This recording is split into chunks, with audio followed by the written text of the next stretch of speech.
자, 그러면 오늘은 10장을 읽고 같이 이야기를 나눌 건데, 10장에서는 그러면은 이제 우리가 앞에는 여러 가지 투자 상품에 대해서 이야기를 했었잖아요. 뭐 주식형, 채권형, 뭐 펀드에 대해서 이야기를 했었는데, 그러면은 나는 어떤 곳에 투자를 해야 되는지에 대한 거를 조금 고민해 봐야 되는 시점에서 이제 저자가, 그럼 나한테는 적합한 글라이드 패스는 어떻게 만들어지는가? 여기 또 새로운 용어들 글라이드 패스, TDF 막 이런 것들이 나왔어요. 자, 여기서 뭐 글라이드 패스라는 용어는 이게 그 경제 용어에서 다른 데서 인용을 해온 건데 여기서 책에서 나와 있다시피 비행기가 이제 우리가 비행기 타고 내려올 때 이제 지상으로 이제 또 공항에 활주로를 착륙을 할 때 직선으로 해서 툭 해서 내려오는 게 아니라 서서히 이렇게 내려오게 되잖아요. 이 모습을 따서 글라이드 패스라고 하는데, 어, 우리가 이제 그 펀드 투자를 할 때, 우리 연금을 가지고 이제 나중에 미래에 대한 펀드 투자를 할 때도, 그냥 막무가내로 이렇게 하는 게 아니라 장기적인 관점에서 투자를 해야 되는데, 이 장기적 관점을 생애 주기 관점이라고 얘기를 하더라고요. 그래서 생애 주기 관점으로 내가 지금 예를 들면은 60세에 은퇴를 한다라고 하면, 내가 지금 35살이다라고 하면 35살에는 좀 더 공격적인 투자를 할 수가 있겠죠. 근데 내가 50 넘어가지고 공격적인 투자를 한다는 건 상당히 위험도가 많이 높아요. 그래서 왜냐하면 그때는 내가 60에 은퇴를 하겠다라고 하지만 내가 50에 은퇴가 될 수도 있고 55살에 은퇴가 될 수가 있거든요. 그렇기 때문에 이때는 위험적인 게 아니라 좀 안정적인 투자를 해야 된다. 그래서 생애 주기 관점으로 투자를 하는 방법을 TDF라고 이야기를 하고 있습니다. 그래서 이제 우리가 여기서 그럼 어떻게 투자를 해야 되는지에 대해서 얘기를 하고 있는데, 일반적으로 우리는 대부분의 사람들, 보통 사람들은, 이렇게 투자를 목적 자금을 가지고 투자를 해요. 목적 자금이라고 하는 거는 내가 집을 사기 위해서 모으는 돈, 그 다음에 나중에 은퇴를 하고 내가 써야 되는 돈, 자녀들을 지원할 수 있는 지원하는 돈, 이런 식으로 돈에 이름을 붙여서 그 이름에 맞는 것들을 적립하고 이제 모으고 있는데, 사실 뭐 주식 투자나 이런 거 하시는 분들도 그렇게 투자해서 불린 돈을 내가 지금 당장 생활비로 쓰겠다가 아니라 자산을 증식하겠다라는 건 거잖아요. 그럼 그 자산을 증식하는 목적을 가만히 생각을 해보면 결국에는 미래를 위한 투자를 지금 현재를 하고 있는 건 거잖아요. 미래에 내가 좀 더 안정적이고 편안한 노후를 보내기 위해서 투자를 하고 있는 건데, 여기 계시는 분들도 나중에 내가 뭐 연금이나 펀드를 들더라도 어떤 목적을 가지고 드는지에 대해서는 좀 명확하게 좀 정의가 내려져야 되지 않을까라고 생각하거든요. 여기서는 특히 노후를 준비하는 연금 같은 경우는 거의 노후 준비를 대비하는 목적이 있잖아요. 그래서 내가 뭐 펀드를 가입을 한다. 그러면 이 펀드를 가입할 때 내 집 마련을 하기 위한 펀드를 가입을 하는 거예요. 예를 들어 내 집을 마련하려고 하면 이거는 돈이 위험도가 높으면 안 되겠죠. 왜냐면은 어쨌든 간에 내 집을 마련하기 위해서 목돈을 빨리 마련을 해야 되는 거기 때문에 이거 좀 안정적인 것들을 해야 될 거고, 그다음에 이제 노후 자금 같은 경우에도 노후 자금에도 보면은 생활비는 절대로 줄일 수 없는 영역이잖아요. 최소한의 생활비이기 때문에 최소한의 생활비를 만들기 위해서는 여기 계시는 분들이 나는 나중에 60 이후로 최소 생활비는 나는 얼마가 되어야 되라는 그 목표, 여기서는 평균적으로 한 300만 원 정도를 얘기를 했어요. 그럼 300만 원을 만들려면은 지금 내가 갖고 있는 국민연금을 가지고, 그러면 나는 저를 예를 들면은 저의 지금 예상한 국민연금 수령액이랑 남자친구랑 같이 결혼해서 이제 하면은 지금 150에서 200만 원이라는 건 거죠. 한 200만 원을 저도 이제 앞으로 더 일을 할 거니까 그럼 추정치로 200만 원을 65세부터 받기 시작을 할 거예요. 그러면은 300만 원 중에서 나머지 100만 원, 150만 원은 어떻게 그 목적 자금을 마련을 할 것이냐, 그걸 지금부터 계획한다는 건 거죠. 그래서 월 100에서 150일 30년을 하면은 얼마예요? 천만 원, 한 3억 정도를 더 있어야 된다라고 가정을 한다라고 하면은 그때 당장 3억을 모으는 건 힘들지만 지금부터 10만 원씩 저금을 해서 모으게 되면은 그때 3억은 충분히 달성이 가능하다라고 예상을 할 수가 있겠죠. 그래서 이런 부분. 그다음에 자녀 지원금은 자녀가 어릴 때는 우리가 같이 공동 생활비로 이렇게 사용이 되게 되지만 어느 정도 나이가 들고 나면 예를 들어 대학을 가거나 이럴 때는 목돈이 많이 들게 되잖아요. 이 목돈이 드는 거에다 플러스 애가 갑자기 창업을 하겠대.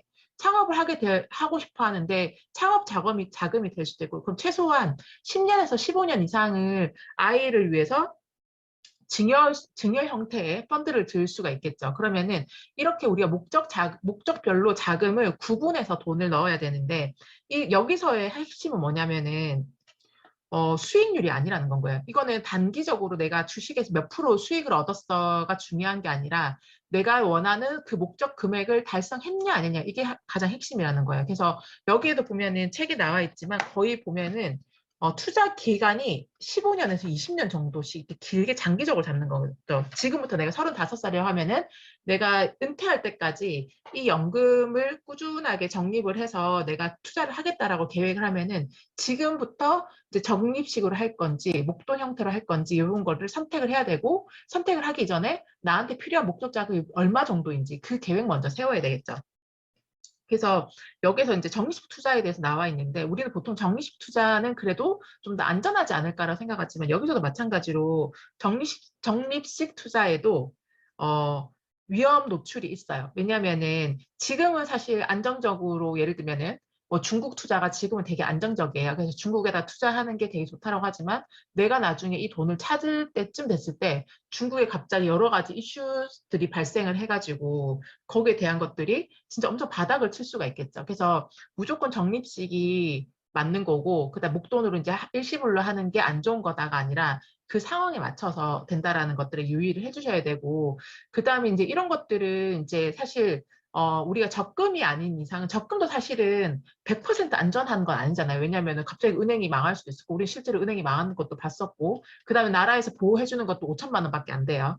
자, 그러면은 어쨌든 우리도 모든 게 안정적이지 않다라는 걸 전제를 둬야 되는데 이 안정적이지 않다라는 거에 대한 전제를 얼마까지 둘 거냐라는 게 되게 중요해요. 그래서 내가 투자 위험 역량이 어느 정도 되는지를 봐야 돼요.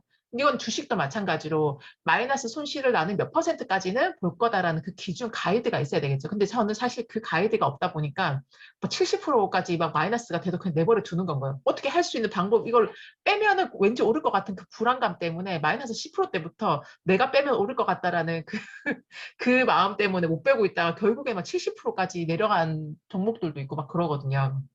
근데 이런 것들이 내가 기본적인 가이드가 있어야 된다는 거예요. 근데 사실 그 돈을 제가 그럼에도 불구하고 빼지 않을 수 있었던 이유는 그렇게 큰 돈이 아니었기 때문에 나한테 지금 당장 몇십만 원이 없어가지고 굶어 죽지는 않으니까 그 돈을 그냥 두는 거였거든요. 그래서 두면 언젠가 오르겠지 했는데 지금 1년 6개월째 오르지 않는 70%대 마이너스 있는데 제가 가장 고점에 그걸 샀던 적이 있었단 말이에요. 자, 그러면은 이렇게 우리가 펀드를 투자를 할 때도 마찬가지예요. 분명히 위험성이 있는데 나는 얼마 정도까지는 감내를 할 수 있어라는 그게 좀 있어야 되겠죠. 그래서 그런 기준도 좀 필요하고, 그다음 이제 여기서 보면은 우리는 보통 목적 투자를 많이 하잖아요. 아까 목적에 맞춰서 투자를 하게 되는데, 뭐 생활비, 그다음에 내 집 마련, 자녀 지원금, 이 여러 가지들을 봤었을 때 가장 안정적으로 투자해야 되는 건 뭘 것 같으세요?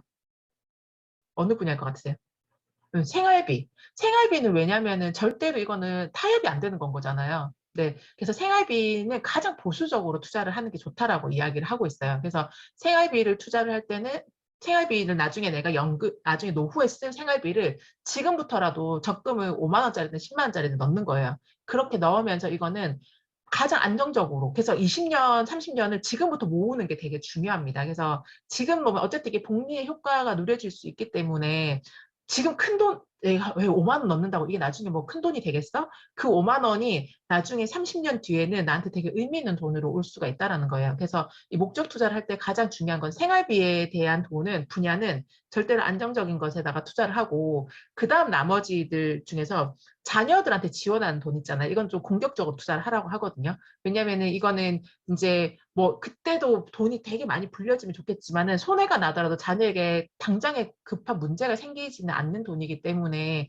가장 그래도 조금 더 적극적으로 할 수 있는 분야는 자녀 지원금이다라고 얘기를 하고 있습니다. 그래서 처음에 우리가 이게 그 투자를 할 때 분산을 할 거잖아요. 어느 내가 채권에다 할 건지 주식에다가 할 건지 이런 것들을 투자를 할 때 분산은 지금은 사실 좀 더 공격적으로 하는 게 좋아요. 왜냐하면 지금 내가 돈을 벌고 있잖아요. 돈을 벌고 있을 때는 안정적인 것보다는 좀 공격적으로 할 수 있는 주식형에다가 투자를 하는 거를 추천을 하는데 나중에 내가 한 50이 넘어갔을 때 이거는 비중을 계속 줄여야 돼요.